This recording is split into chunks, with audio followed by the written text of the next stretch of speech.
সঁচা কথা ক'ব গ'লে এক্সপেঞ্চিভ ফ্ৰুটবোৰ অকণো সোৱাদ নাথাকে কিন্তু আপোনালোকে আগৰ ভিডিঅ'টোত ইমান মৰম দিলে সেইবাবে মই আৰু এটা ভিডিঅ' লৈ আহিছোঁ কেইটকামান পইচা খৰচা কৰি প্ৰথমতে মই ট্ৰাই কৰিছোঁ চেৰী এইটো হৈছে কেঁচা চেৰী খুবেই সোৱাদ আছিলে আপোনালোকে মোৰ এক্সপ্ৰেশ্যনত বুজি পাইছে আৰু নেক্সটটো হৈছে ব্লুবেৰী কেঁচা ব্লুবেৰী কিন্তু এইটো খাবলৈ আঙুৰৰ নিচিনা খালি অকণ টেঙা আঙুৰ বেছিহে সোৱাদ থাকে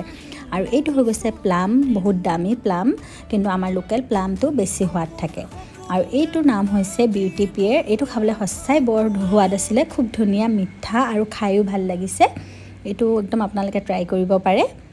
আৰু নেক্সট হৈ গৈছে জাপানী ফল এইটো খাই মই খুব ভাল পাওঁ আগৰ ভিডিঅ'টোত আপোনালোকক দেখাইছিলোঁ এইটো সঁচাই খুবেই সোৱাদ আৰু বহুত ধুনীয়া আজি কিন্তু মোৰ এক্সপেঞ্চিভ ফ্ৰুট এইখিনিত মানে লাভেই হৈছে কাৰণ খাবলৈ বেছিভাগ ফ্ৰুট টেষ্টি আছিলে এইটো হৈছে অমৰা এইটো লোকেল নহয় এইটো মই ফ্ৰুটৰ দোকানৰ পৰাই আনিছোঁ আৰু এইটো খাবলৈ ঠিক তেনেদৰে টেঙা মিঠা আমবিলাকৰ দৰে আৰু আপোনালোকৰ যদি ভিডিঅ'টো ভাল লাগিলে জনাব নেক্সট পাৰ্ট লৈ আহিম আজিলৈ